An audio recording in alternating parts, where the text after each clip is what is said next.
Ladies and gentlemen, welcome back to another episode of Virginia is for Conspiracy Lovers. Tonight we've got my good buddy Robert Frederick of the Hidden Life is Best podcast website and forthcoming book. I don't think that's the title, but maybe it's the title.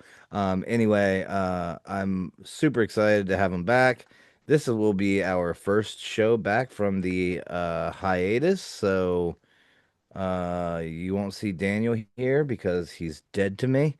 No, I'm just kidding. He's still crazy busy with his big blended family, and so he'll be in and out periodically on some shows. So I'm gonna be going it alone for the most part. But we are back, and we'll be on Tinfoil Hat on April 8th. So we're getting some in the bag, and like I said, tonight we've got Robert Frederick with us of the Hidden Life is Best. Robert, what's going on, man? Ernest, great to be hanging out with you again. Yes, sir. So you want to give them the rundown real quick before we get started of everywhere they can find you, and maybe just a short, couple liner of. I mean, we've already done two podcasts together, but for those people living under a rock who don't know what you do, Well, the best place is thehiddenlifeisbest.com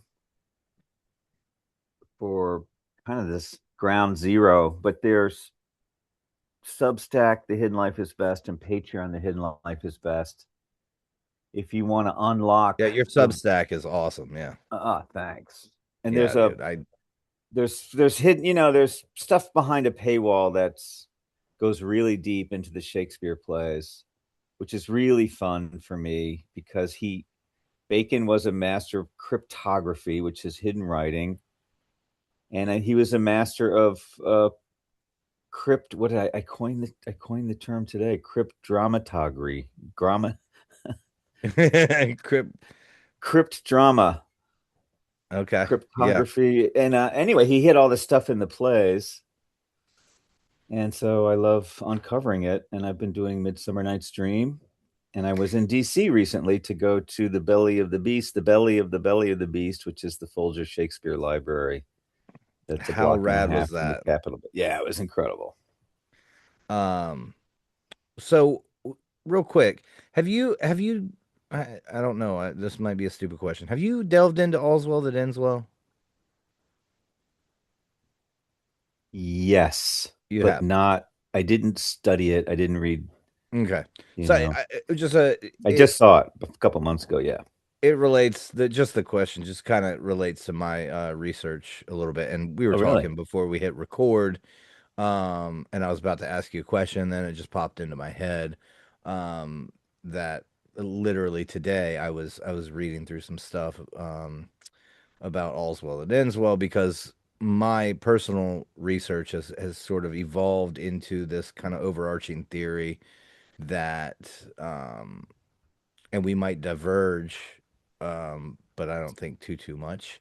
Um, but that America and part of Bacon's hand, and he might have been doing things for his own purposes, um, but I'm getting a stronger feeling the more and more I get into this stuff that Bacon may have may have had more of a tie with the Stuarts for longer than what's kind of uh I feel like things really kind of blossomed with him once James got in. And I know, he Yeah. kind of was on the outs with Elizabeth, but my my my thinking is that I've traced the Stewart line back. Well, I haven't, but a lot of people have. But you can trace the Stewart line back through the female line. Now, if you follow the male line, it's in chops and starts and stops, and Uh-huh. it almost feels like it comes out of nowhere. But if you follow the female line with the Stewarts, you go from the Bruces, to the Plantagenet, to the Carolinian, to the Merovingian, and then you can clearly follow like the Merovingian all the way back to you can follow the Merovingian all the way back literally to the Canaanite to the early Canaanite tribes. Yowza. From the tribe of um, Sidon, the Sidonians, which morph into the Phoenicians, which end up in Egypt, and then that mixes with the Scythians, who end up migrating at some point into France and intermingling with the Gaulish tribes, and then out of those Gaulish tribes, you end up with the Frankish Merovingian, that early line, which claims descendancy from the bloodline of Christ, and whether or not that's real or it's not, it's what they used for their entire history to claim this divine right to rule. Um, Hmm. and the Merovingians supposedly die out, but they don't really because the female line moves on into the Carolinian and the court of Charlemagne. And then out of the Carolinians, they move into the Plantagenet dynasty, and then from the Plantagenet dynasty, that branches off in several sections, but they end up in Scotland. And my what I see, and might be a bridge too far for you because I don't know if you go back this far, but what you see is these early Canaanite tribes, um, specifically this Baal and Ashtaroth worship. You have the male and the female gods there that were worshipped, and it's clear that Ashtaroth or Astarte morphs and changes into all the other as it goes up and and gets distilled through different cultures and regions. It's the exact same goddess, but just with different names. And Yeah. you kind of see that um, pop up again. Well, you don't see it pop up again. It never goes away, but the iteration, it's kind of iteration within the medieval period, coming out of the Crusades and whatnot, is this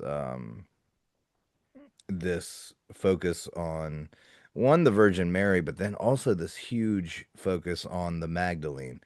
And of course, that's almost old hat by now because of Dan Brown and whatnot. But I think there's something there. And my point in talking to you about it is that Francis Bacon. So my overarching theory now is that America was basically created as a breakaway civilization to further and maintain some sort of power for the Stuart line, this line that traces itself all the way back. Huh. I mean, they literally they they they say that Robert the Bruce in his big, Declaration of Independence, what was it, the Declaration of Bar or Ma anyway, he cites that supposedly the country of Scotland was begun when a Scythian prince and a Egyptian pharaoh's daughter named Skoda were married and then left and came to first Ireland and then to Scotland, and then that's where Scotland gets its name. And it's a whole interesting thing because Thomas Jefferson writes the Declaration of Independence, and he draws heavily on that declaration from Robert the Bruce, and then obviously uh, Jefferson comes from the Randolph line that can be traced straight back to Bacon and his obsession with Bacon. And I just see you have the Stuarts who have their reign was contested from day one. I think the writing was on the wall from day one. King James coming into power as the king of the three nations there, that they weren't going to be long for the throne. Uh-huh. I mean, really, they had 100-year reign, and then what you see is once Bacon's Virginia Company of London under the, the patronage of James the First. It's not long after that anyway. I'm talking too much, and you should be talking more. The But grand unified field theory. yeah, it's all over the place. But there is this through line of what I see as this goddess worship and this veneration of the divine feminine, and I Right. and Well, I have some ideas about that. and that mixed with these um these lines that I have pointing straight to Egypt that I just found out in the last few weeks literally runs when it runs through France from Williamsburg to the Great Pyramid of Giza. Um, when it runs through France, it literally runs directly over the cave of the Magdalene, which is the cave that Mary Magdalene supposedly, when she left the Holy Land and came to France, supposedly, which is the Merovingian lore, she lived as a hermit in this cave for the rest of for like 30 years. And literally this line that was created by making the campus of William and Mary the exact measurement of the Great Pyramid of Giza, and then following its 2 points that which point straight to the Great Pyramid of Giza on that exact ley line is this huge uh, homage. Runs right over the cave of the Magdalene, and anyway, so it's all divine feminine Stuart, but the Stuarts have really taken a front seat in my research as of late, and there's just endless Hmm. um, connections with Scotland and the Hmm. Templars and the way that Freemasonry gets going kind of in earnest in Scotland in Mm-hmm. Edinburgh Mm-hmm. and you've got your Macbeths and you've got I just Mm-hmm. the Bacon has his second come up with James the First, and if we're correct about him being the illegitimate son of Queen Elizabeth, then technically those are cousins, Uh-huh. Right. so um, and then not only that, but Francis Nicholson, the guy who laid out Williamsburg, actually is the illegitimate son. It's why more rumored even than Bacon being Elizabeth's son. This guy Francis Nicholson, who laid out Williamsburg and Uh-huh. Annapolis, he um, back in his day, people all rumored that he was the illegitimate son of the Duke of Bolton, and the Duke of Bolton, and I'm blanking on their name, but and you might know it. His father or his grandfather was literally the guy who took Francis Bacon to Europe when Bacon does his tour of Europe when he's young. Oh, The that would be Amias Paulette. Paulette, there you go. So the Duke of Bolton is a Paulette, and that's the guy who was the patron of this guy Francis Nicholson, who laid out Williamsburg, specifically the William and Mary property.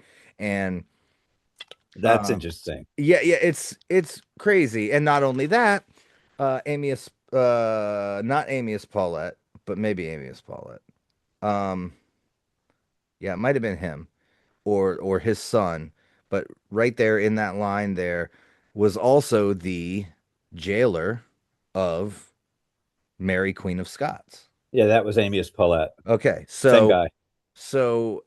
yeah, so interesting. I'm sorry, I wound you up with a bunch Hmm. of my own narcissistic No, no, no, research, no. and No, then no, I want to no. let you go. I'm sorry. I don't really relate to the ancient family bloodline thing. I know. I've just never seen convincing evidence of it. And it was funny. I was just thinking about this because I was on William Ramsey's show Yeah.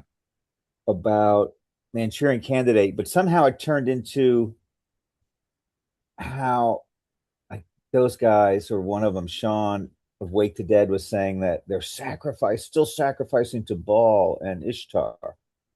Hmm. So this picks up to what you were just saying. Yeah. And I don't think they are. I think this is what I think, that there was Okay. a break, and it has to do with Gnosticism. And Gnosticism has the eternal feminine, which is Sophia, Hmm. but she's not a goddess to worship. Like for Baal and Ishtar, like you sacrifice to Baal for rain. Well, and And everything. if you want rain, you go turn on your garden hose. Ishtar would you sacrifice for grain. You want grain, go down to 7-Eleven and get a stale muffin or something. It's like you just don't do that anymore. Like life really has changed. Yeah, I'm not sure. People attach a lot of tragedy and things to human sacrifice in like present day, and it makes for some compelling I think they're podcasts. But doing it. I I think they're doing it. I just don't think they're doing it to these ancient gods. I think they're doing it because so they can do it. They're doing it to humanity, like to these guys. yeah. Humanity is the god. They are the god. So That's the change. you might find this interesting, and it's something I read recently. I won't say whose book I read it in because this guy, after I read half the book, I looked him up and I found out he wasn't a great guy, but his historical research is pretty awesome. What he applied it to was not, but in his research, there's some connective tissue between those ancient Canaanite Baal and Ishtar and Astarte, that the worship of that Queen of Heaven is just an easier term, which got passed down all over the place, and that is that once it made its way into once the worship of those deities made its way into Egypt, um, you get the story of Osiris and Isis, right? Right. And her hiding, or I'm sorry, um, supposedly his parts were hidden all over the place, Yeah, and right. then she made his dong Yeah. right out of wood. But the thing was is that the different pieces of him were hidden in these groves where they venerated the Queen of Heaven, right? And so this guy's research, and I just read it recently. I haven't had much time to Hmm. go over it too much. But the early idea of gnosis was Yeah. meaning knowledge was the knowledge of where these relics were. And then when you Interesting. and then That's when you interesting. and then when you look at the overarching, like up into modern day, and you find out about these supposed vaults and all these secret societies and these people who were obsessed with finding these religious relics and stuff like that, down to the Templars. And so the idea is that gnosis, because I think it changes and obfuscates, and I think it's I think a lot of times much more ancient things are happening with, just a different name set on top of them. And I think a lot of times the original meaning does get lost. Yeah. And so maybe Baal and Ishtar worship turns into Gnosticism, which morphs into more of a making myself God. Yeah. But Absolutely. but if you take the old Southern Baptist, approach to it, you know what I mean? It's Uh-huh. like there's two forces, and if you're not worshiping Jesus, who are you worshiping? You know what I mean? Right. Right. And Sure. so, not saying that it's that cut and dry, but you know as well as I do that just within Freemasonry, there's levels to every level. Yeah. And so what you learn a triangle means in the third degree, Yeah. the meaning of that triangle will change, you know, 30 more times as you climb up the ladder. Yeah. And at what point is there a point further up the ladder where you finally do go, oh yeah, we are still worshiping Baal and Ishtar.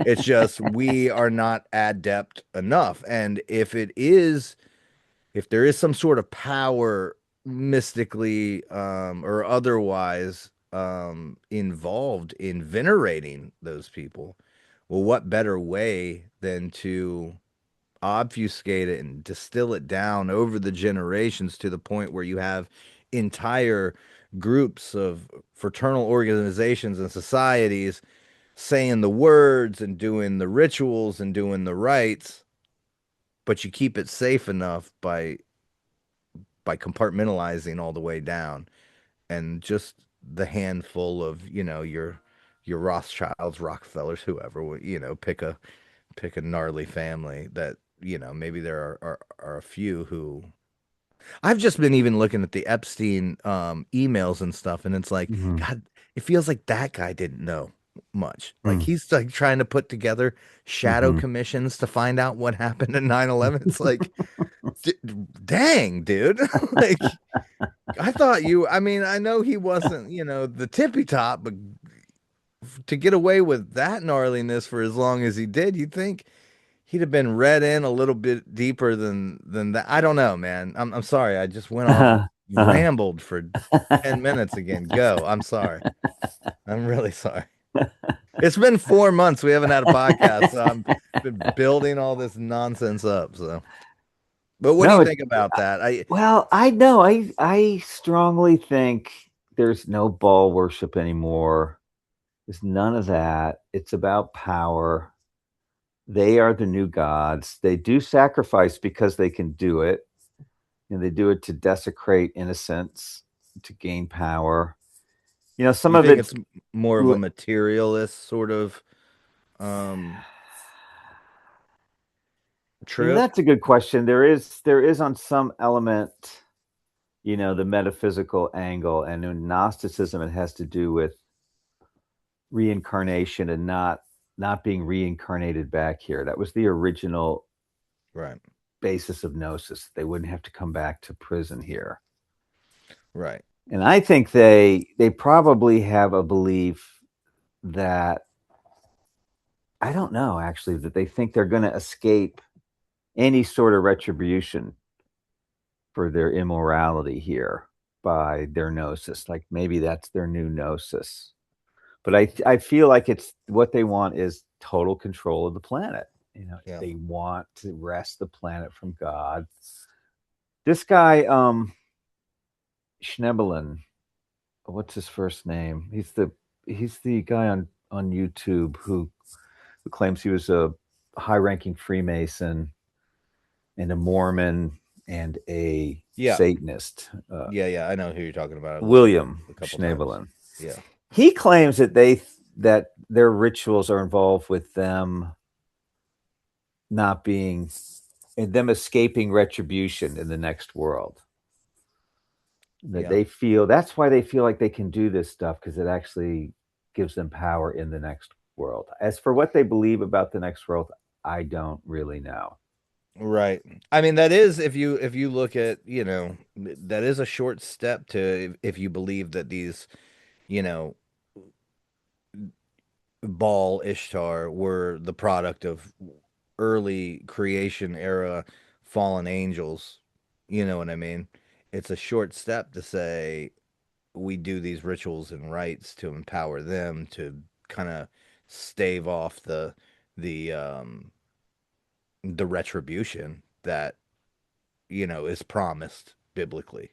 You Well, know yeah, what I well, here's mean? how I see it is that human beings are here in this world that's a total mystery, Yeah. and they need food, clothing, shelter, love, identity, and they create the gods. I'm a believer in God. I just think that the ideas of God change, and that we Okay. had just warped ideas of who God was.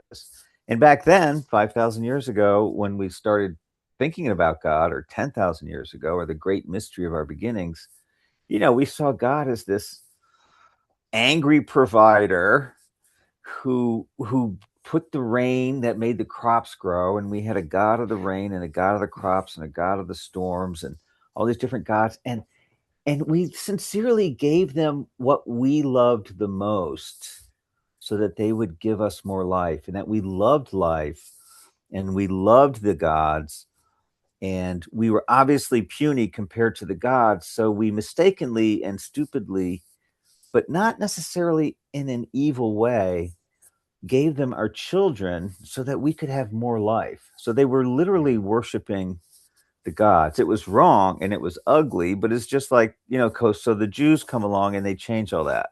Like, no more child sacrifice. That's the beginning of Judaism. But they're still like killing animals and sacrificing them to God. And they still have a God that tells them to just go destroy Jericho. That's yours. Kill everyone in there, every man, woman, and child. Just wipe them out because you're the best. And so they have an idea of God. And then we have Jesus come, and there's a new conception of God. Now, for me, who's grown up with science and alternative religions and psychedelics and all that stuff, I see a more of a pantheistic God, which started to be talked about around the time of Spinoza and the 1600s, around the time of Bacon. Mm-hmm. That everything is God, and it's love. It's like John Lennon. All you need is love. Right. But that's more where the idea of God has changed, and the evil, which is what the Gnostics were really mad about, that you had to die, that there was evil in the world, that the Romans destroyed the temple, because they think that Gnosticism began because of the angry Jews, because the Romans destroyed the temple. And God allows evil in the world, so how can there be a God? F God, we're going to do whatever we want. And they developed this whole other cosmology and creation story to account for evil in the world. And I'm more, modern, and I think this is where how changing ideas of God go. That and this starts around the time of Plotinus and the Greek philosophers trying to understand evil. That there's a different understanding of evil, and for me, evil is partly okay. Hurricanes and floods and stuff, Yeah. but it's the pain of human consciousness in this world having to find love and identity and competing with others. And it's just a sort of a wacky, haywire individual. Like it's like God put us here to work that out. Like we left the Garden of Eden, which I say is us, our souls leaving heaven. Mm. And what happens when we leave the Garden of Eden? We know now the difference between good and evil. And that's what's hard in our plane of existence here, that we have to try to be good but still be happy. Like maybe being good would be just, getting high all the time and beating people up and stealing, taking whatever we want. But we're here to know the difference between good and evil, which causes tremendous pain.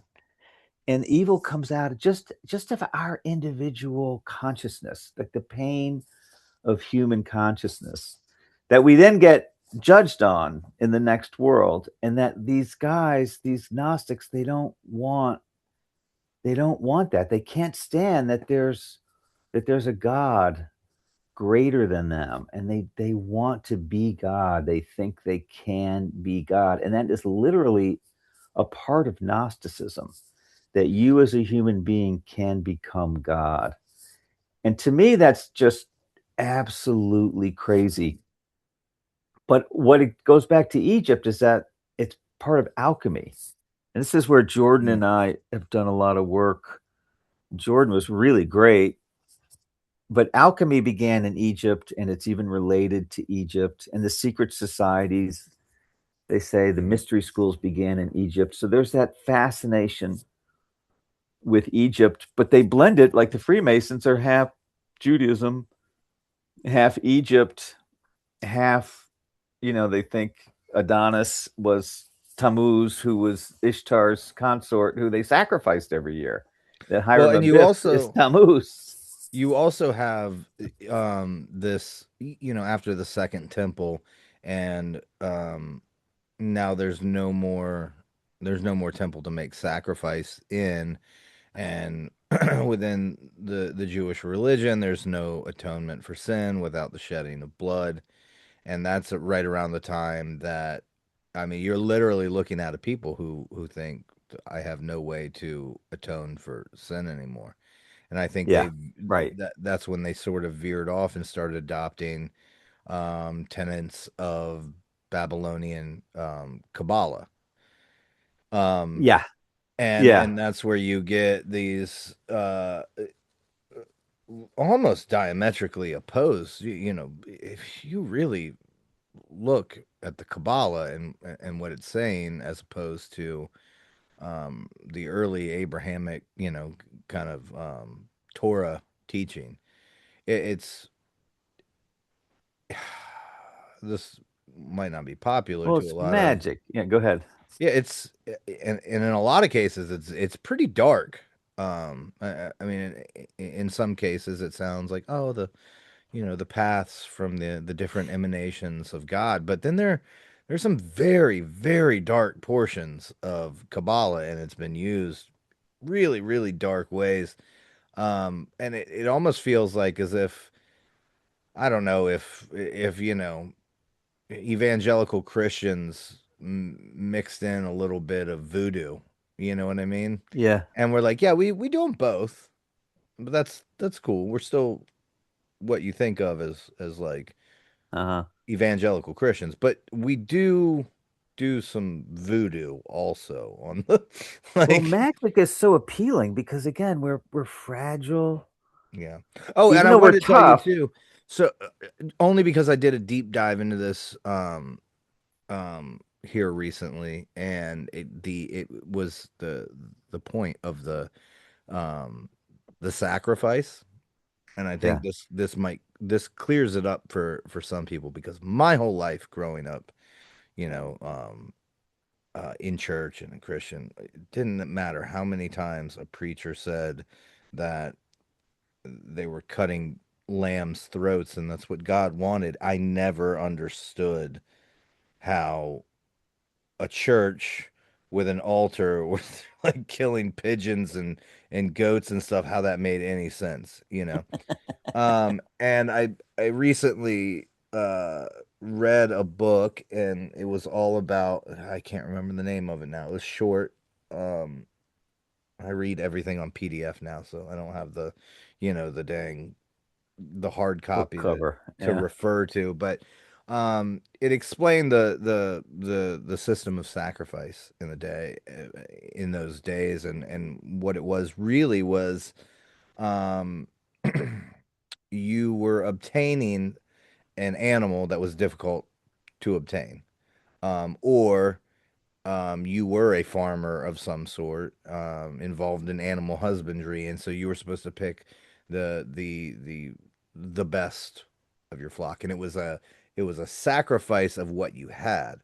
And in my brain, my whole life, I was just thinking, they're just going up to this altar, spilling the blood, saying some words, and then chucking these things out the back so that the next family can come in and make their sacrifice.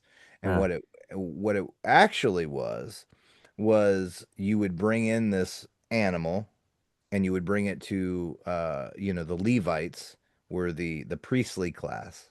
Okay, they had no other jobs, no other possessions. They lived within the temple, and they were the priests of the temple. And so uh, what their job was is you brought them this sacrifice, and it was generally a burnt offering. And when you really dig down into the etymology of burnt offering, what it was, they were cooking it. And uh, the priests who did the butchery, the kosher kind of biblical butchery of these animals, they were trained in that way. You would bring them, basically, your real sacrifice was you were taking your hard work and you were giving it to God. But really, you were taking it to a butcher. He was cleaning it, cooking it. I think you received 70% of the cooked animal back to feed your family, and then the I believe it was the Levites. I could be getting that wrong, but the priests, that's how they survived. That's how they lived. And Uh-huh. so it was much, much more. To me, it just sounded like death metal. You know what I mean? I was like, geez, the Jews back in the day were metal, man. They sounded very Viking, which I think Totally. in the Viking way of sacrifice, because I believe that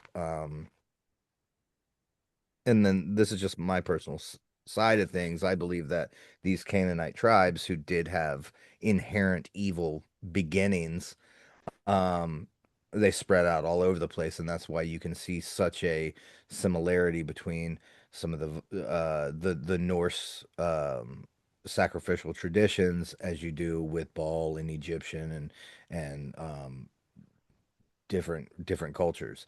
But within that particular culture, it was almost a self-sacrifice of this is my thing. I'm gonna go feed my family still, but a portion of this is going to go to the priests and to the temple. Uh, Hmm. and so my whole life I've known about, Jesus is the lamb, and that immediately makes me think, well, why in the hell were they just murdering baby sheep all day, dude? Like, why? What kind of God just wants you to murder animal? And Well, it that's was what I mean. It's like our cool to get some changing idea, clarification on yeah, that. our changing idea of God, was wrong. We had the wrong idea of God because we were still working things out. But you notice how it's all about food. So Yeah, we need food. That's the first thing. Food, clothing, shelter. and it is Probably the would most go more like sacrificial. Fa food, shelter, clothing. yeah. And so you pray for it. It's a way of prayer. And they just had a screwy idea of it because we were like little children still. And I don't Yeah. think the Canaanites were so evil. They Mm. made those sacrifices mistakenly, not out of evil. I mean, El was the Canaanite storm god, and Yahweh was the storm god. El, who as the word for God in Hebrew, was the big older god. He was Zeus, I think El is Lord, right? Lord, Baal and is Lord. God, Yeah, and God is Lord, and he was cool. He was the older, cool god, and they had these, mean gods, and then they had the nice gods. It was very much like Greek. It got softened up and very much more sophisticated in Greece. Then in Greece, they kind of broke away from it and they stopped doing the human sacrifice. And that's a big part of all these religions was when human sacrifice ended. And that's the start of well, Judaism. And and Theseus in Greece, he stopped it. It's like that's what's just the thing. interesting about that too is you can follow the migration of some of these Canaanite tribes where they move into these areas, and then you can see the point where society goes, "All right, get out, no more sacrifice." But I mean, you can see the fingers of these early Canaanite tribes. I know I'm harping on this, but it's been like the bulk of what I'm That's trying not interesting. I to. mean, you got to point me to Yeah, yeah, some I can scholarly literature on that. yeah, I can definitely do that because, I mean, there is a really what you have is you have the Sidonians, which is the very early um, Canaanite tribe that comes from the line of Ham, and then there's the curse of, I mean, the whole curse of Canaan comes from Ham may or may not have seen his dad naked, or may or may not have banged his own mom, or may or may not have banged his own stepmom. Something Ham did was gnarly that made the Canaanites cursed. Right. And what you see is Sidon was the first son of Canaan. So Ham was the dad, the reason that Canaan gets cursed. And then Canaan's first son is Sidon or Sidon, Sidon, and then that becomes the Sidonians. of biblical fame. But then the Sidonians, they spread out all over the coast of the Mediterranean as the Phoenicians. And it's the See, I Phoenicians never heard that. That's fascinating. and it's the Phoenicians who end up in Greece, out in front. You know what I mean? With In the England, they Scythians. say, yeah. Yeah, I mean, they say they came here. Um, and that's another interesting thing when you look at no, this idea that the original gnosis was the knowledge, the original mysteries was the mystery of where these Osirian kind of parts and pieces were, or knowledge of that, of where to worship Yeah, that's really this. interesting. Um, it, it puts all this focus on these relics and whatnot, and again, and then you look at these Phoenicians who supposedly, just had this insatiable desire to just go.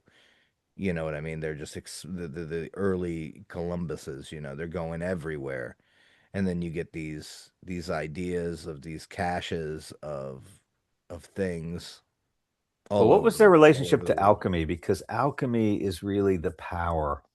I How think could that alchemy comes out of alchemy is the key? Alchemy is what gets us our power, and that gee, became modern science. And we're gonna live forever. We're gonna right. control. We're gonna Do you monitor everyone. I don't know. I think I see alchemy as a an explanation as the beginnings of science. I think it's flawed, but I also because it was like an early attempt to explain the world and the elements. Um, but then they mash in some dark stuff in there too. Well, You they know what I want mean? they want power. It was an attempt to gain power, to gain the power of eternal life, to gain the power of nature, to be able to turn lead into gold, to be able to do whatever we wanted. Right. And it To is to magic. harness the forces The force of of nature, nature. the regenerative force of nature, and the desire to discover that so that humans could be like God. And Gnosticism and alchemy are really inseparable. And it Yeah. began in Egypt, the earliest alchemy, but it really was a part of ancient Greece too. But what I've discovered is they felt like they had to do a sacrifice for their alchemy to succeed. So I think human sacrifice has stayed in the mix.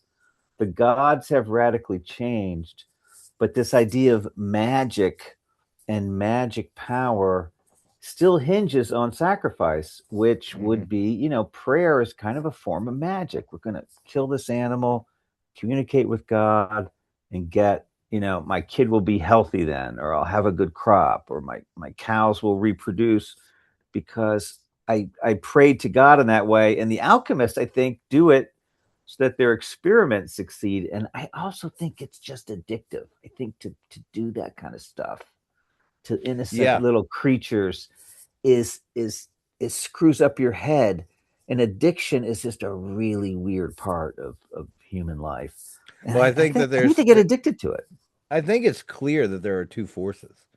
And I think if you're asking my opinion, I would say my personal opinion would be if you are venerating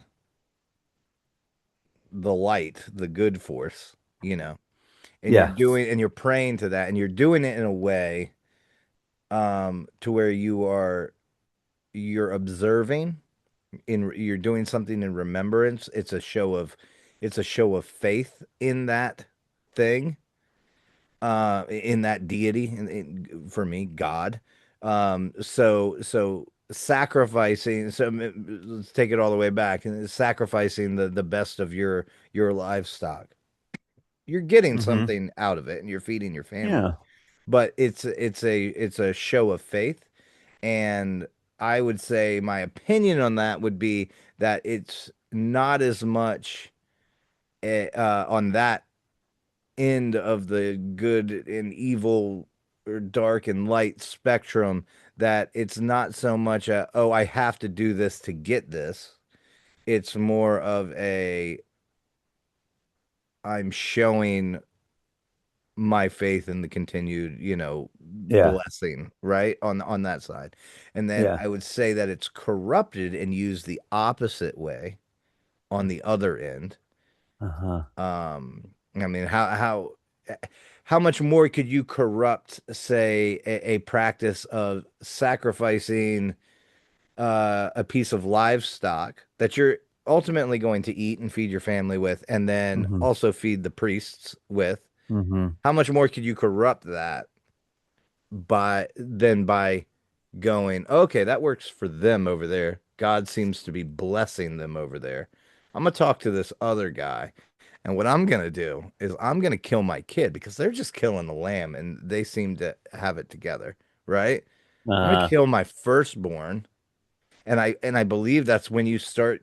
That's the beginnings of ritual magic, and I just think you wanted to give what was most important to you to God as your best possible gift, which would be what you love the most, which would yeah, be your child. That signed a love. Like they loved these gods. And that's why Gnosticism is the break, because they don't love the gods anymore. They love themselves. So they do it for personal power. But they have a female principle, and that's Sophia, hmm, who they think birthed, the demiurge mistakenly. right, And that, but then they have this kind of thing where she came to Earth and defiled herself, and then became pure again. So they do have this feminine element, which goes back to the fact that the real magic in life is giving birth again to that child that's yeah, so precious, and only women can do that. So women have the magic in the Greek myths. It's always the women who are the magicians. They're the herbalists. right, Circe can turn men into swine. Medea right. has all these powers. Hecate. And what I see Francis Bacon do, and Oh, what I right. think modern Forgot we were talking science, about that guy. what I think modern science is taking that magic into the male domain. And that Mm, modern science is that magical power of life and death that we're so enthralled with, because the world is magic. Like everything is magic. You don't need to do magic. You yeah, are magic already.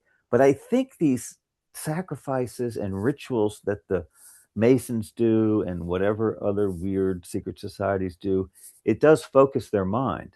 And you get what you think about. You do in some extent create your life, and that's undeniably true. If you head out in the morning with a good attitude and a yeah, positive frame of mind, you're going to have a better day, and good things are going to happen to you. It's not an absolute equation where positive thought and I'll have a great life, of course, because there's that would be too simple, and life is always a mystery. But they they are creating their world by these rituals, and that's, I think, why they do it. They don't give a damn about a star or ball, but those symbols still resonate with them, which is why they build a an obelisk in Washington D.C., because that symbol of their origins is still yeah. pungent for them, and it keeps them together. The secret group is a Well, and is a again, power. you know, things get lost in translation over the years, Right. and Right. distilled down and made more palatable as well. Um, Right. and so something that may have started as ball worship to the modern day, to the modern Mason or whatever secret society, pick one, Right. who's venerating, these obelisks that go, back to the idea of Osiris and whatnot. Sacrifice and Um, rebirth. yeah, it may not. See, I think we're saying the same thing two different ways, Yeah. and that's Yeah. that I do put a little more emphasis on almost folks like that being almost deceived in that. Yeah, they because I give a lot of these guys a pass, like your fish fry masons who are looking at obelisks and Fish doing fry these maze. really strange rites and rituals and death and rebirth rituals and whatnot. Yeah, I know a lot of these guys, and I know I feel like I can know Do you their really? hearts. Well, yeah, I mean, I've done more than a few talks at one of the oldest lodges in Virginia at this point. No kidding. Yeah, well, so my restaurant that we ended up selling was it was a fake secret society. It was a Right. I really remember you showed me pictures of it. high end, high technique fine dining, but I didn't want to do it like all other fine dining, which is just all grayscale modern art, boring. So I had this beautiful Victorian era building, and I created the whole concept of to I've been collecting Victorian era secret society regalia. I've got over here in this corner, I've got a ceremonial Oddfellows robe from The the Odd Fellows. Yeah. 1870s. This guy right here, this is a Oddfellows um admiral's jacket from like the Uh, 1850s or oh, something. nice. So Nice. I had all this stuff. Anyway, so you know, these guys would come in and became regulars. One of them was is the worshipful master of the lodge in the town that the restaurant was in. And Um he's a decent dude. yeah, he's great. I But mean, they we veil had the dark stuff with all in our innocence. bar area, we had taxidermy, and his family owns the local sporting goods store in town, and so and they're big game hunters and stuff. So he let us use a giraffe head for over the bar and a bobcat, and we had like geese in full flight hanging from the Oh, ceilings and stuff. I wow. mean, really, really good guys, and literally had me come to. He was like, "Why aren't you a brother?" And my pat answer for that has just always been, I'm really enjoying figuring things out without without the Yeah. textbook right Yeah. now. Yeah. Um, Cool. but yeah, so they had me come and talk at the lodge and do a history of masonry in Virginia. I was literally introduced Holy as cow. yeah, I was literally introduced as, "Hey, listen to this guy. He knows far more about our history than any of us do." And you're talking about the Randolph Lodge in Petersburg. This is a Oh lodge my named God. after a um so um so what I was saying is I know these guys, and Wow. I feel like I know their hearts as much as you can know an acquaintance or a friend's, heart. And I I only know one Freemason. they're around here, He's down here cool. down here in the South. I mean, it's like being part of the Rurotans, or you know what I mean, to a certain degree. Most of these Yeah. guys, they only go through the first 3 degrees. They show up for Yeah. lodge and for dinner, Fork and Steak and Club. Beer and yeah, Steak Club. My buddy too, who he quit. He didn't quit. He pays his dues, but he yeah. hasn't been in years because it didn't fit him. He's a But then again, I know another guy who I've become friends with, and I won't say who it is, but he's been on the podcast, and he is written on these subjects, and purposefully became a Mason to kind of yeah. have an inside. I mean, not to expose anything, but to No. kind of take the Randall Carlson route, to kind of, Yeah. learn what these symbols mean, like in the actual language that they're taught. Right. And he made it all the way to the 32nd degree and No spent, way. was going to a lodge that was only for 32nd degree Masons What? in a big city. And the story he told me, and this is a straight shooting, Solid decent dude. dude. And he told me the strangeness of the lodge meetings at that 32nd degree lodge, with literally they're piping in this very guttural sounding human voice reading passages of Albert Pike's Moral and Dogma. And he was Oh like, my, and they, I don't, he was like, I don't know where the speakers were, but you're sitting in there. There's nobody oh saying my it from God. in front of you. And he was like, I could only describe it as it sounded like, he was like, obviously it wasn't, but it sounded like it was coming from the depths of hell. He was Oh like, and my I'm God. looking, he was like, and they recorded it and produced it to sound scary, I think. And he was Oh like, and I'm my looking God. around at these guys just glazed over with these Oh grins my on their God. faces, like it is the, the just the greatest thing they've ever, like they're listening almost to the voice of a god or God, And he was like, and I cut out. He was like, that was the last. Those meetings were the last ones I went to. He was like, this is something different than this doesn't feel. Yeah, you know what I mean? A And 100%. So it's a feeder system, and he got there, and he had to bail, but he could have. And he's probably 100 rungs down from the people who know the shit. You know what I mean? Like he's Yeah, a new 32nd degree right. Mason going to a lodge. A lot of 32nd Yeah, degree Masons, they make it to the 32nd degree and they just go to their yeah, lodge, and they yeah. continue doing that their whole lives. What did it cost him to get to the 32nd degree? Because you got to pay for every degree, don't you? This is the crazy thing too. And I hope if he ever listens to this, because I'm not saying this name. I don't think anybody knows what I'm talking No, about. But don't say his name. no, I wouldn't.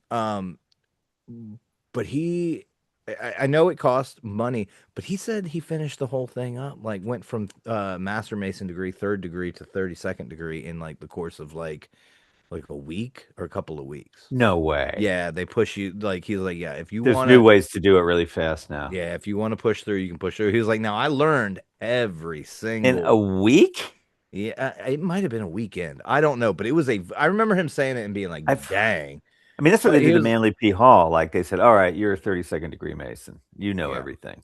and So he and knew so much. Maybe because he knew so much maybe. already. Well, and there's another guy I've met in town here, and he's a super nice guy. He was one of the first people to take me to a lodge and kind of show me around, and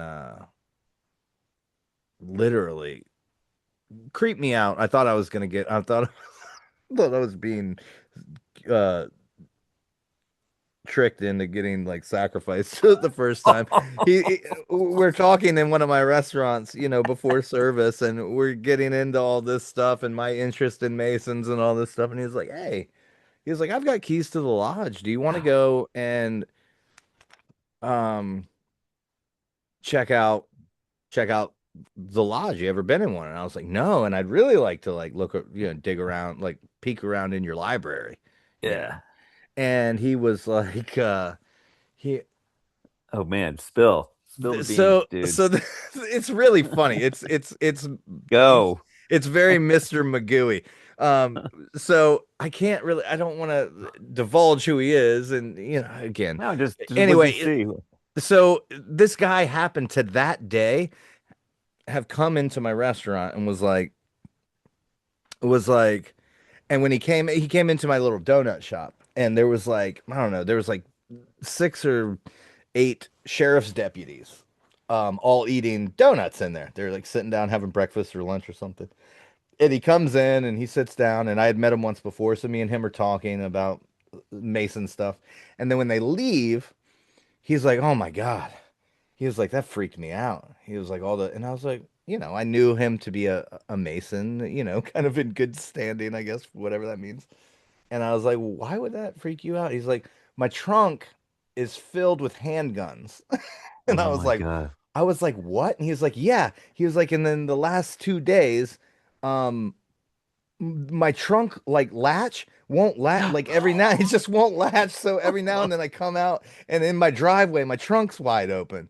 And I was like, "Why do you have a bunch of handguns?" And he also owns a store in town, and they had just recently got their license to be able to sell guns. And so it That's was fun. just stock. And I guess you're not supposed to make any stops on your way from stock to stocking them. And he was just like, that was really weird, right? So that's, That's funny. whatever in the background. And we're talking. He's like, let's go check out the lodge. And I'm like, yeah, cool. So I park in the front of the lodge. He parks around back. I walk around back to meet him, and as I'm walking, as I'm walking around back, I see him closing the trunk of his car. And immediately in my mind, I'm like, I'm already a little bit nervous. And in my mind, I'm like, that dude just got a gun out of the back of his car, right? So then, so then we get to the back door and he opens it up and he shows it to me. The key is like shaped like a little sword. I thought it was kind of cool. And so he walks inside this pitch black room. He's like, "Come on inside. Shut the door tight behind you because it." And I'm like, "This is the beginning of a horror movie. This is how I get like ritually sacrificed, right?" And so I'm kind of freaking out, like one hand on the door in case I need to run. And it's just that the light switch was on the other side of the damn room, and so I had to stand Right. in pitch black until he got over there, turned it on. They showed me the whole lodge and showed me all this stuff, and actually showed me the place where evil. You know they, do you know that they reserve a place for evil in the lodge? I did not know that. Yeah, so there's a space, we're going around the lodge room and I'm kind of impressing him by going, "Oh, that's where that person sits and that's it." And there's the junior warden and there's one in the west and Yeah. one in the east and there's the Tyler and everything, right? So but over on the north North the north end, there's is no one. evil. There's no Yeah. one. But there Yeah. is a empty space. You've got those rows of chairs that face inward towards the center of the room, you Uh-huh. know. And there's an empty space and he's like, "Do you know what that space is for?" And I was like, I have no idea." And he goes, "That's for evil or darkness or something like that." And I was like, "Huh?" And he Right. was like, "Yeah, we don't worship or venerate it." I can't remember exactly how he said it, but we there's a Acknowledge it.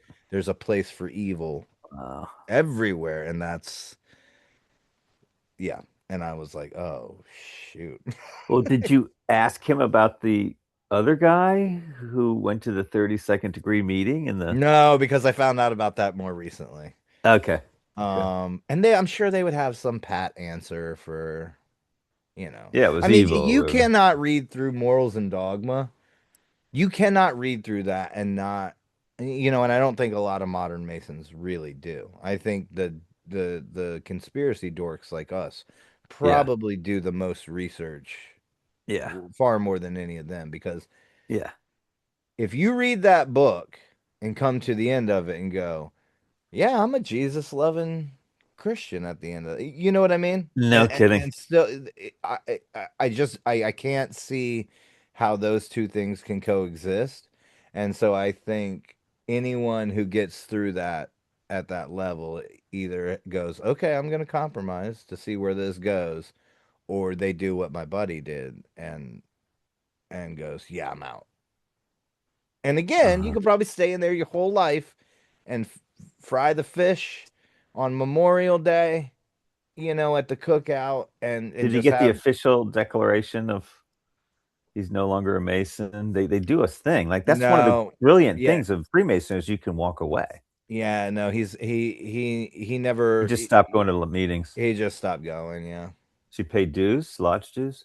I think he said that was the last time he paid dues and that's the last time he went into a building. It's also pretty cheap. Lodge Yeah. dues are pretty cheap. Yeah, It's another like genius angle of it. hmm I mean, it really does. I mean, it's a slow drip. I really think it is. And How I do think they it's get a those great lodges? So it's donations because the dues can't pay for some of these Well, incredible lodges. I think it's a little bit like well, they're tax exempt. And I think Freemasonry is tax exempt? I'm I pretty don't sure think so, man. No, I'm pretty sure it's a nonprofit. It's a no, because fraternity. it's not a religion. Yeah, but it's a nonprofit. So like I work for a nonprofit that it's a nonprofit for people in recovery. It's a recovery. Oh, really? Yeah. They have a restaurant and I run their restaurant, but we're tax Ah, exempt and we're a nonprofit. So I think pretty much any nonprofit, depending inter on what it is. Yeah, because I'm pretty sure like the Eagles Lodge and the Elks and stuff, I'm almost positive those are those are tax exempt. It's a huh. fraternal um order. It's not necessarily a business. Does not mean that they don't rake in a lot of money. I mean, I was a moose for a year in my hometown of the Moose Lodge. And I mean, the holdings that the silly Moose Lodge owns, like as a national kind of It's entity, huge, is really. insanity. Yeah. Really? Yeah, there's like Re- entire retirement communities that if you have 20 years of service within the Moose, like you're eligible to go live there as um like retire there. Like it's like down in Florida, like Boca Raton or something like that. It's an entire retirement community that like is like next to nothing to live in for the rest of your life. They've got hospitals and stuff and retire and like yeah, it's so Huh. you know, think about it like this too. You've got like the Templars. I mean, a lot of Yes. their vast wealth didn't just come from looting, which they did a lot of, but a lot of their vast wealth came from you would have these lesser sons, these second sons of noble families who joined up to go to the Crusades and become a poor knight of Christ, which you took a vow of poverty. And what happens to all your land holdings and money and all that when you take that vow of poverty? Well, it goes into the organization. And so that's why that's how the Templars gained so much power and so much wealth so quickly. Is you had all these guys becoming Templars because the Pope had just said, "Hey, if you go over there and fight for the church, you that's an automatic ticket to heaven." And a lot of these guys who Right. weren't going to become the Duke, they weren't going to become the Marquis or whatever. They were like, "Cool, I'm going to go make my name as this, take a vow of poverty, and yeah." So you're talking businesses, ships, land, castles. And I think to a smaller degree, you have that same thing with masonry. I mean, you've got, uber wealthy people who become masons, and when they die, I'm sure, they bequeath a portion to not only that I building, think but that's to it. some, Yeah. yeah. Yeah. Um, and then, yeah, yeah, we haven't talked about Francis Bacon much at all, man. I'm sorry. That's all That's a right. good conversation, I think. No, no, really interesting. Anything, I mean, throw something at me that you're interested to talk about. Um, Well, that's one thing is that I don't think anybody's worshiping Baal or Ishtar anymore. But I have to respectfully disagree whether they're doing it inadvertently or not, but I think we're both on the same page on well, I pretty was much going to say, like you said, the everything. But symbols cross over I and are think that still they've used, been but bamboozled. they don't really believe What's like the they did back in the day. They literally believed in a Well, what's the Baal. greatest trick that Satan ever played on mankind? Right, Convincing but mankind he that didn't exist, right? but Baal wasn't Satan. Baal was the Well, provider.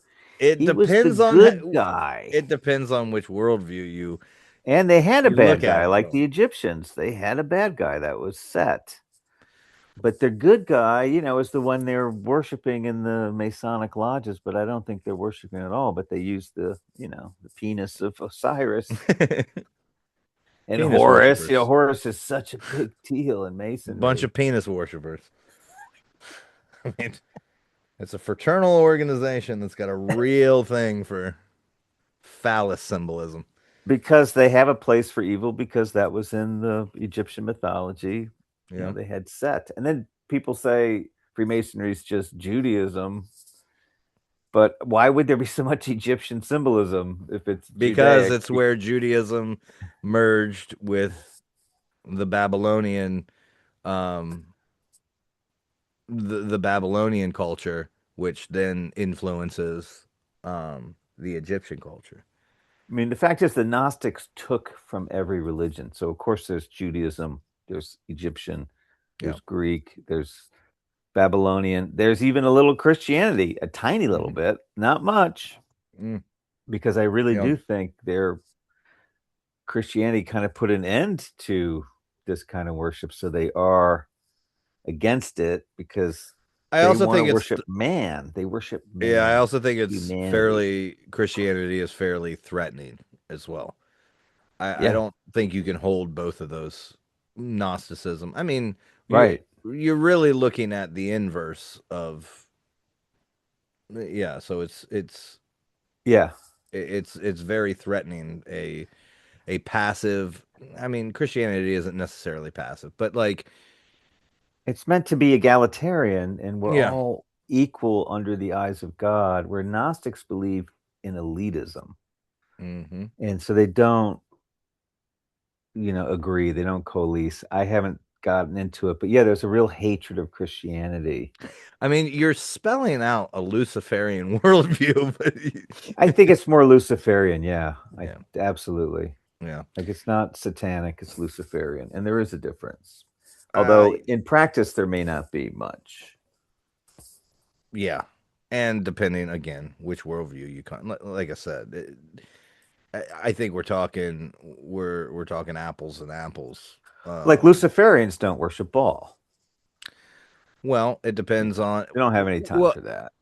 it's yeah, but that's like saying that's almost like saying that the people that worshipped Isis weren't worshiping Astarte. Yes, they were.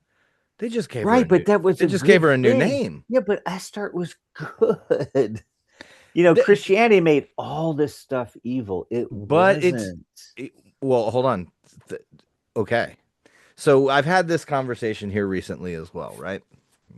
And you get these two schools of thought, and it pops up a lot with like ancient aliens and whatnot, where they go, well, clearly the Abrahamic religion stole everything from the Sumerians. Well, the Semitic peoples were nomads. It's widely known, even today, that most nomadic peoples do everything they can to not write anything down, and that everything that they do is passed by word of mouth. Um, and so whether or not they were called Torah believing Jews at the time that they were coming up with the Sumerian kings list. I mean, it's it's kind of what you deal with when you're looking at the Shakespeare question. There's Yeah, this idea that Shakespeare was all of these things, and he was great and everything. Well, the first people who decided to put all this crap together and write it all down got to tell you the story of who Shakespeare was, right? yeah, But you could also look at the Jewish peoples, the ancient Hebrews, who were constantly subjugated. They were constantly, I mean, they were slaves for most of their early existence.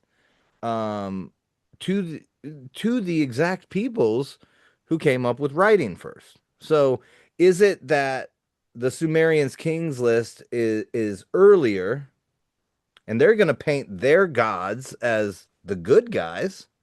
Of course, they're their gods, right, and they got it written down first. They got to the finish line first, and wrote their story first. So it's much later that the ancient Hebrew that the Hebrews start putting things down in writing, but right. it doesn't really prove whose God was first. And in my opinion, I think it all Hmm. goes back to the same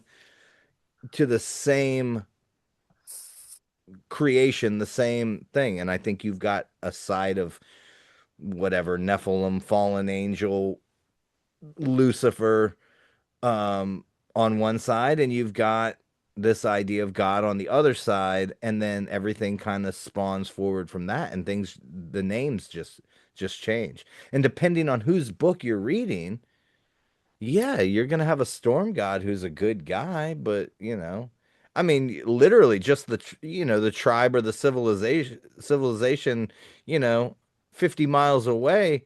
During the same time, they're writing things like, "Yeah, their storm god's a dick." You know what I mean? I mean, this is just my opinion. I like chopping it Uh-huh. up with people about this kind of Uh-huh. stuff because I do have a specific worldview, but it is striking to me how incredibly similar. I mean, people make a lot, y- y- you know, uh, people make a lot of noise about how similar, you know, the story of Jesus is to all these other things, but then they want to kind of ignore that Astarte is Ishtar, is Isis, is so you know what I mean? Like they're so similar and they just get tweaked, and depending on who was in power can tweak them. You know what I Well, mean? we're I mean, so similar. We're humans. That's yeah, how I see it. Like we're I get I it. Like I I totally get imagine it. you waking up on planet Earth Yeah, and you're cold you're and trying to you make like sense the of it. sun, you like the warmth, I you like the food, then sometimes there's no food. Well, why is that? Well, what is this magical rain that comes that makes the magical plants grow? That the sun goes away every night. Oh shit. got to pray for it to It come back. comes back. Oh So shit, there's like 30 days of night. We got to kill some kids. it's Get it death and back. life. It's death I and get rebirth. Every I day is a death and rebirth ritual. yeah, So of course you're going to imitate that because that's what we do. We make stories of the gods and then we imitate it. Mircea Eliade called it imitatio Dei. That's why some yeah, people, whip themselves and have themselves hung on a cross because that's what yeah. their God did. So And if you're intellectually, I see like clearly, intellectually, I could see like people you know, trying to come up with an explanation for yeah. the natural world. I also I also I also go a little woo in that I believe the veil was a bit thinner the further you go back. Um Uh-huh.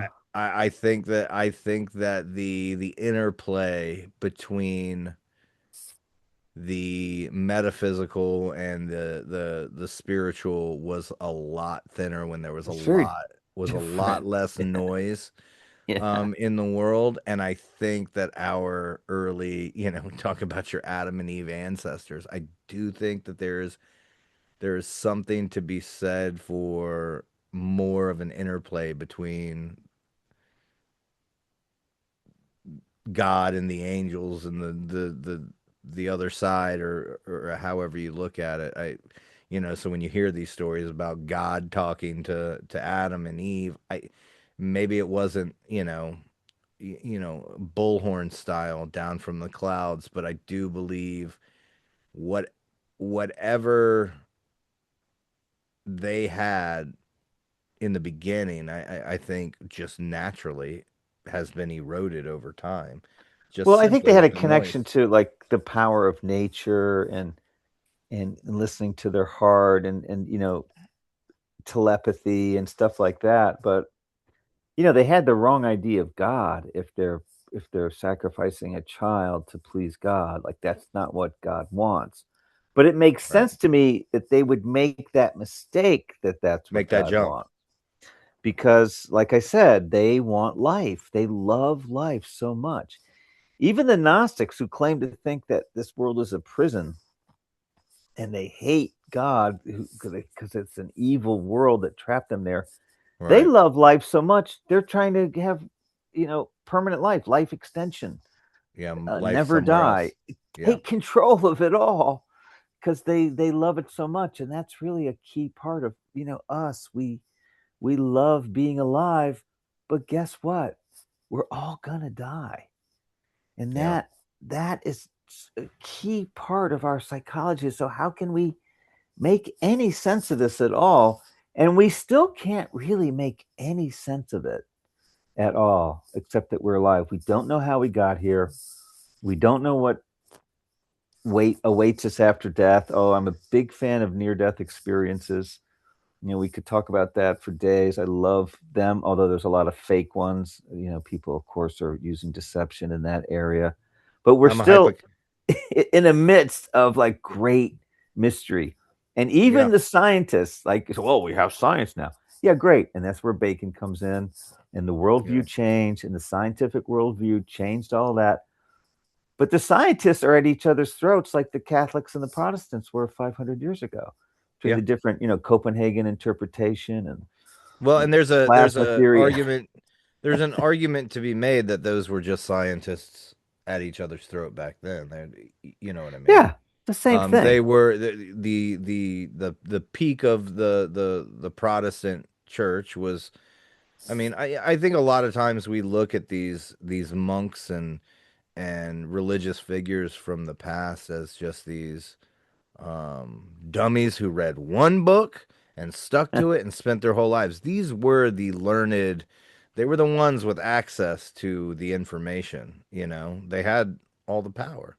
And you But don't, see, for me, the arc of history is people go from group consciousness, like Sidonian or Jews, mhm, especially, were Jews, were Egyptian, into a more individual consciousness where, if I may say, you're an American, proud to be an American, you're a Virginian, you named your podcast after Virginia, but I think ultimately you're Ernie and yeah, you're a father and you're a husband, and like we've become more individual, and we don't and this is Christianity again, where it's like you are going to be judged by the creator based on your life, judged equally with everyone else. It doesn't matter if you're rich or poor. hmm, And that has really changed society a lot. And that's why we don't, sacrifice Jesus was the last sacrifice. We don't even sacrifice animals anymore. Like it's disgusting. Like you said as a kid, like how could that be? Well, that was their idea of God then, which was a better idea of God than the Canaanites who were sacrificing kids to God. right. So there is a progression, a slow moral progression to life, and it is more individual. And we're still, though, in the midst of a just tremendous mystery. And science hasn't solved any mysteries. And I love to say this on my podcast that, a single cell in your body is a tremendous mystery, almost Yeah, infinite. One cell in your body, it's 400,000 molecules dancing in, choreographed, to some invisible symphony. One cell yeah, with its endoplasmic reticulum and its DNA and its nucleus and cell wall letting in glucose and letting out waste. Like it's crazy. One cell. And well, you and have it's 2 trillion cells, 2 trillion cells that are somehow communicating to each other. And you yeah, don't even have to think about it. It's just there for you to walk through the earth and look for love and appreciate beauty and hopefully not sacrifice any children to some invisible God so that you have a meal the next day. But not much has really changed. Like we're yeah. living in incredible mystery. And I just love it. I just Well, like I we're mean, so lucky to be here. I think I've even heard it like said that like we to the to the degree of actually knowing something as simple as not simple but as commonplace as electricity, like we don't Yeah. No, really know no, what it is. We know how to harness it, no. we know how to use it, Yeah. but We we don't know what can't. gravity is. We don't know anything is. It's Right, still a mystery. right. We can We have be mathematically model it. Great. right. We've become masters at harnessing Yeah. things. And Right. then Through there's obviously breakthroughs continuously to try to explain a little piece of. I mean, just look at the table of elements. You know, incredible. Yeah. from like 100 years ago, we haven't added all that much to Well, it. You that's know the what I thing in mean? science now. My good friend, the ethers is Yeah, part of this group I of listen. Yeah, scientists that feel like there's a stagnation in science right now yeah. because post Bacon, I so think much that's because science is. happened because it hadn't Yeah. happened and because the Well, Greeks the Greeks weren't interested in it. I think it's because science is bought and sold at this point. I No, don't. it's just it was nothing. We've reached a wall. Like Yeah, but what do why? we really need? What does humanity need? I mean, and these scientists think they want to explore the stars. I don't Yeah, think we can leave the planet. I really don't. I think we're tied to this planet. I think yeah. this is what we got. We can leave in our imaginations. Our imaginations are free. We're free to do whatever we want on this planet. I really don't think we can leave because of our electromagnetic nature, and the Earth is a spinning ball of iron that's creating an electromagnetic Yeah, field. Our bodies can't leave the earth. That's my personal belief. I see it coming. It's coming into science now, but I think the moon landings were obviously faked. I yeah, don't thank think we you. can leave the That we planet. can agree on 100%.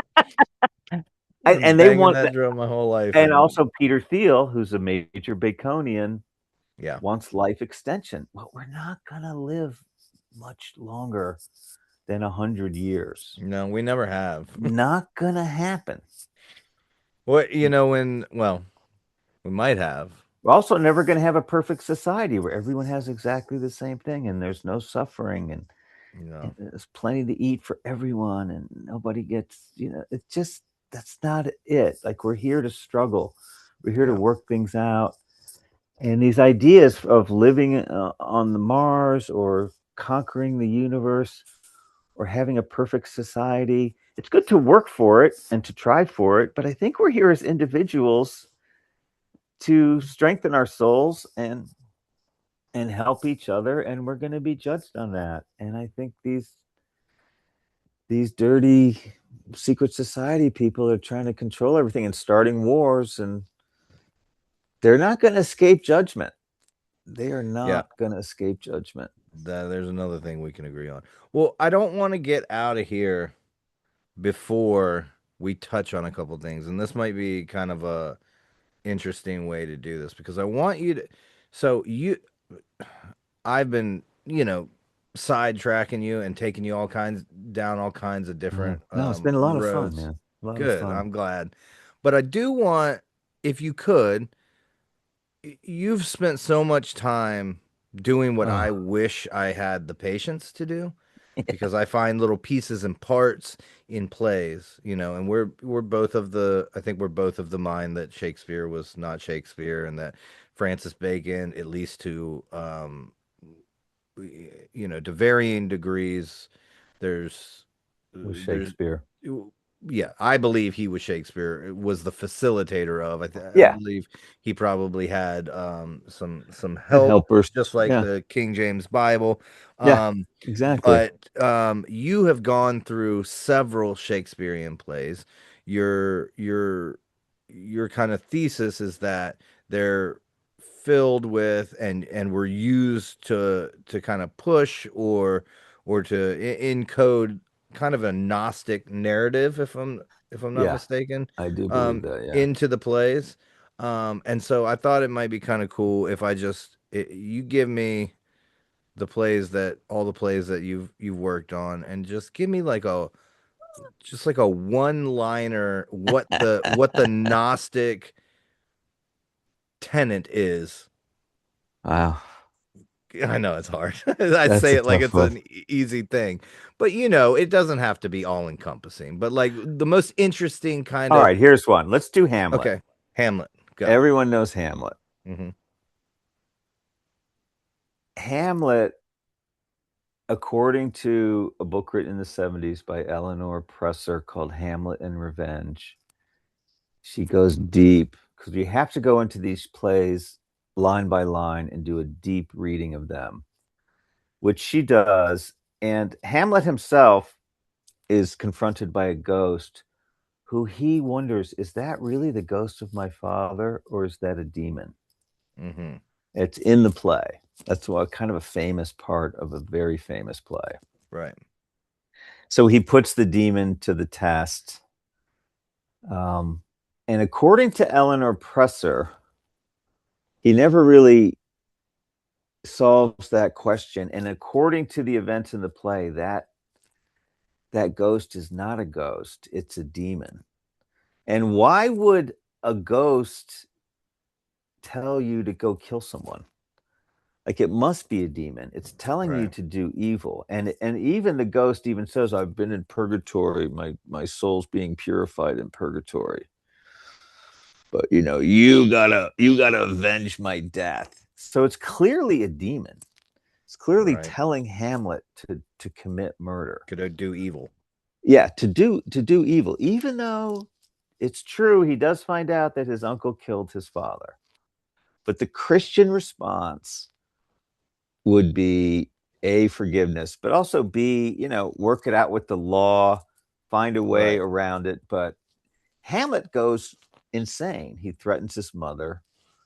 He terrorizes Ophelia. He murders his two best friends. He murders Polonius. He, at the end, has that bloodbath where he kills Ophelia's brother, whose name is escaping me at the moment. But what he's done is during this whole period of time, he actually makes a seriously Gnostic speech where his two friends show up. He's happy to see them. They show the audience that they're best friends. Then he's suspicious of them, that my parents sent you to spy on me.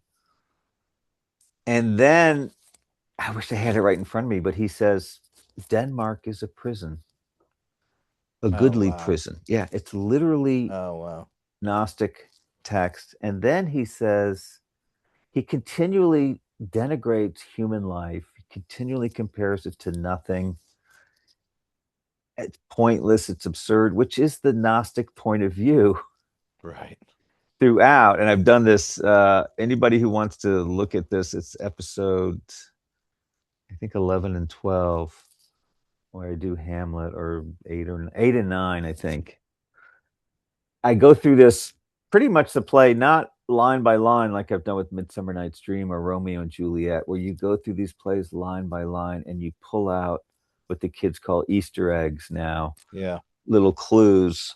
They're buried in the play. That's where that whole idea of Easter eggs came from, is from Shakespeare. Bacon did it.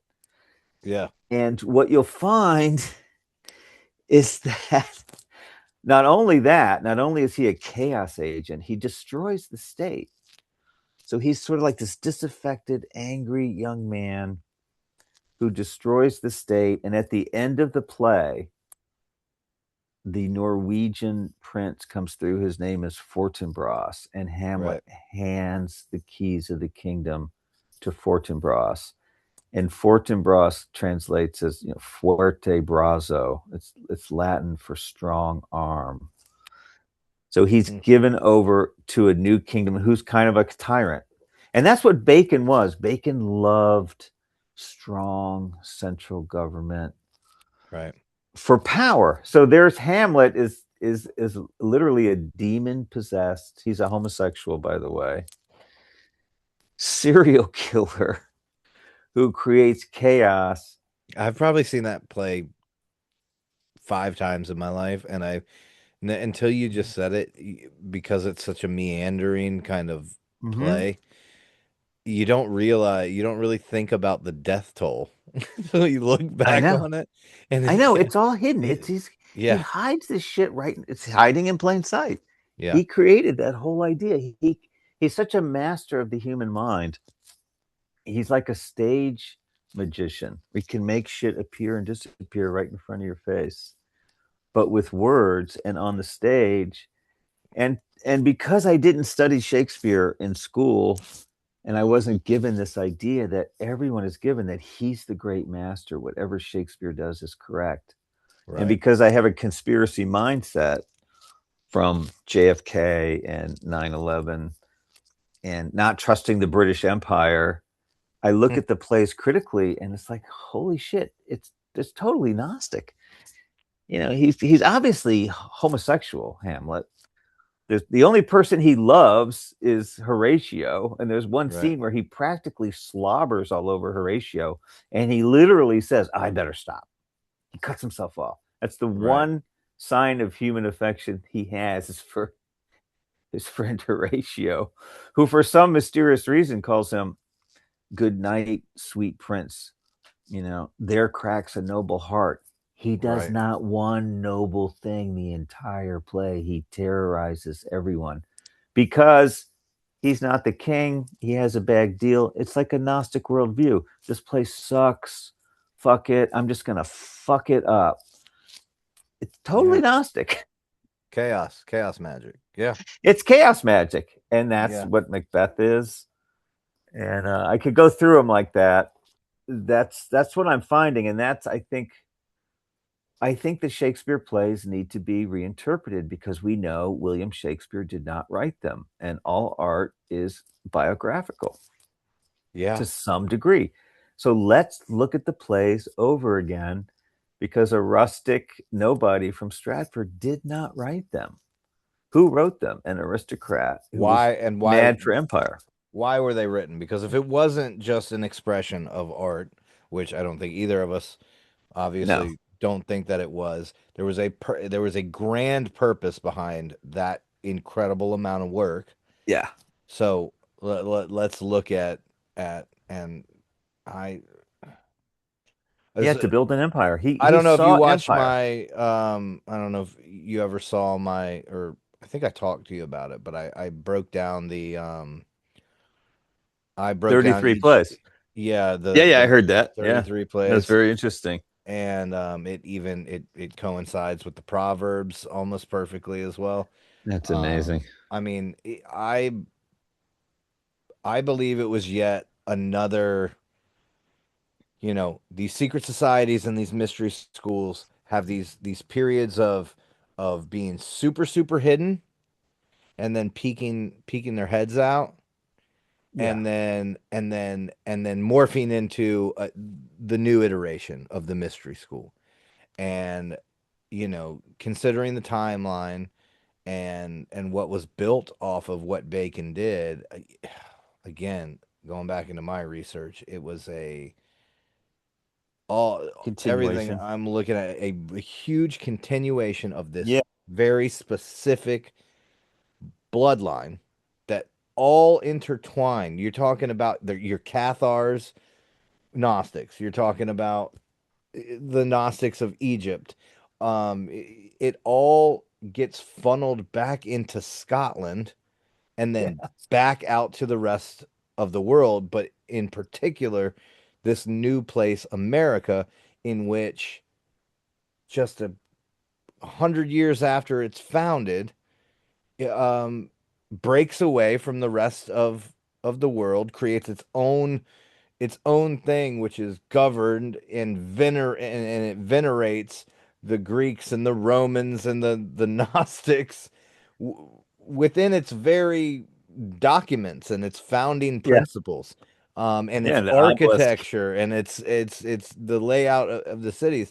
And that's why I keep every time I go back and I'm like, no, it can't just be confined to the Stuarts and that side. And I don't think totally it is because they've got fingers that go off into the Hanoverians as well. I mean, they say the last Stuart king was King was it Charles the Second? Because then they have the Glorious Revolution, and that brings in King William and Queen Mary.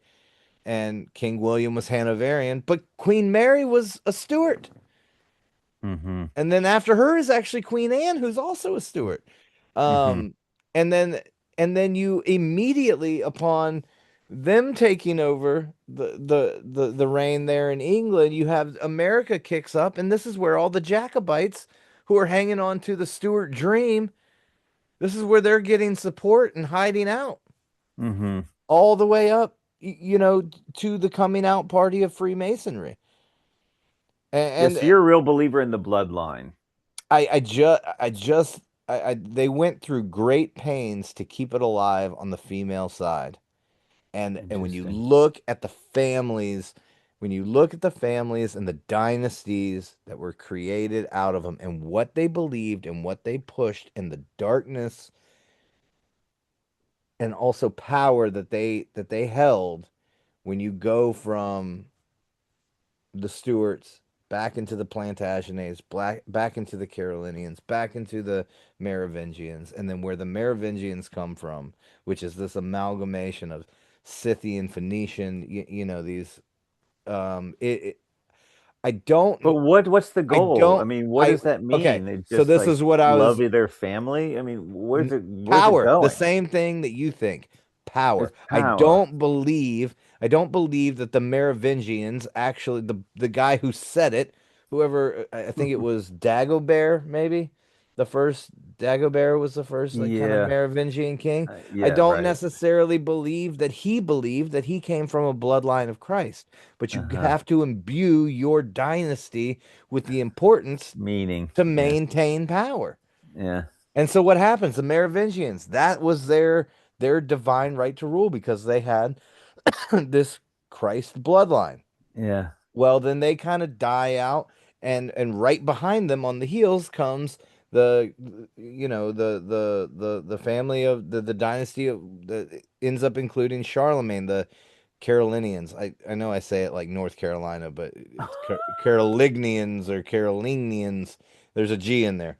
Um, but they also claim a divine right of some sort, and they have a weird like mermaid snake goddess thing in their past as well. Uh-huh. Um, but there's a direct jump from like the last remaining like female Merovingian becomes a ruler with a Carolinian king. It jumps straight to there and then to the Plantagenets. Um, and then you have that whole milieu all in France there, right around the time of the Crusades, where it goes back out into the Holy Land and then comes back. And and so I've actually had some pushback from a couple people, and they're like, no, no, no, no, because that doesn't make any sense because they were, the Stuarts were so hyper Catholic. And I'm like, well, kind of. I mean, Mary Queen of Yeah. Scots was hyper Catholic. It's just a cover. They But just her fake it. son was a Protestant. He had the King James It's all Bible fake. Their written, religion is all fake. but They're he was a fake Protestant Christians. who was easy on Catholics. And Well, then the next guy comes in who's a Protestant who's hard on Catholics. our And then two there are worldviews could coalesce in that these people it's could all power. be They don't care. Gnostics, Right. secretly They don't Gnostics. care. They don't care about the denomination of Christian they are because they're Gnostic. Yeah, yeah. And They in my personal opinion, I believe that the Gnostics are just a furtherance of the earlier mysteries, and the earlier mysteries, in my opinion, are the furtherance of these early Canaanite fallen angel worshiping tribes. Now, maybe, but I think there's a break. whether or not whether or not the Cathars in what was that 1400s or something like that, Earlier, a little earlier, a little but yeah, earlier, right around 13. then. Yeah, Okay. So 1200s. whether Yeah, or not those Cathars were saying out loud or even knew, like, yes, we are the descendants and are keeping up the tradition of worshiping fallen angel gods. I'm not saying that. I'm just right. saying it it's all the way down to Freemasons now, who 90% of them think that they just, wear funny aprons and they go hang out with their boys and it makes them better gentlemen. You know what Hmm. I mean? Hmm. But there is a direct line. It's almost How do you an know though? Like, I'll push back here yeah, because go. I always my eyes glaze over when I hear about ancient bloodlines. Like, Hmm. how is that traced? How is there a familial bloodline traced from the Well, Canaanites? I could see a belief bloodline, a it belief gets system. so you go back to the Merovingians, which are so it's All very right, so clear. I we're mean, like fifth century, but that's these are royal bloodlines, so those right. I could see it being genealogies traced from the are fifth kept up. century to now, right? So then you have to look at where the Merovingians come from. And that's Right. where the speculation does come in. I am by no means saying, yes, there is a clear, direct, like Okay. line of lineage from Right. Ham, who was, came over, who was on Noah's boat to the Merovingians. But you have a people claiming descent from some sort of supernatural, they claim the bloodline of Christ. I think that was more convenient than saying whatever. But you look at the peoples who made up the tribes that the Merovingians came from, and they were, and then you follow those back. It's not like we had, folks from Japan who came over and intermingled with the Gaulish tribes and then created the Merovingians. Right. These were like you know what I mean? These were people from the Levant who came in and intermarried. Um, Right. and it was kind of, and you can kind of watch. It's going to be my goal to have at least a small graphic about this, kind of like very Sesame Street, showing a map and kind of showing the progress of the Phoenicians kind of through the Mediterranean and down into France to create the Phoenicians. I don't think that there is I would even go so far as to say I don't think there's a direct bloodline to a Canaanite god or fallen angel or anything. But I do think that there are direct Okay. bloodlines that go back to the tribes that worshipped those things. That's interesting. And Yeah. I think that the remnants that you see that get passed from the Canaanite tribes, yeah, they get whittled down, they get changed, names get changed. The crazy thing is the names, I mean, they go a couple thousand years without the names changing too much. Like phonetically, they sound, you know, Right. very similar. But Right. you can watch the the the practices of worshiping this god, this goddess, or this goddess in pagan tribal Francia, where the Merovingians end up coming from, and show how it's almost identical to the Queen of Heaven worship that was happening in the Levant Huh. before Christ. You know what I Huh. mean? So you're Yeah. talking, at least 1,000 years of very, very similar practices of worship of pagan deities in two very separate places. And the only thing that connects those are these Phoenician tribes that were very seafaring and and were being booted out of everywhere. Not booted out, but kind of, yeah, kind of booted out, and they were very warring. Um, they just moved around a lot, nomadic. Uh-huh.